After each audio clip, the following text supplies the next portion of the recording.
तो हेलो दोस्तों, दोपहर का गुड आफ्टरनून।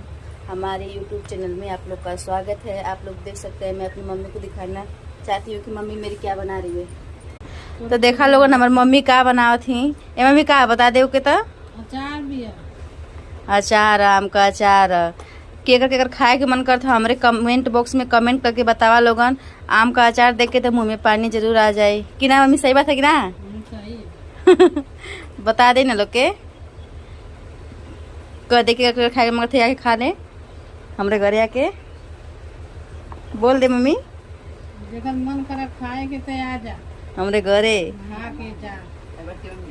हाँ, कमेंट करके बतावा जा लोग कि कैसे अचार है बता दें। कैसन अचार बा।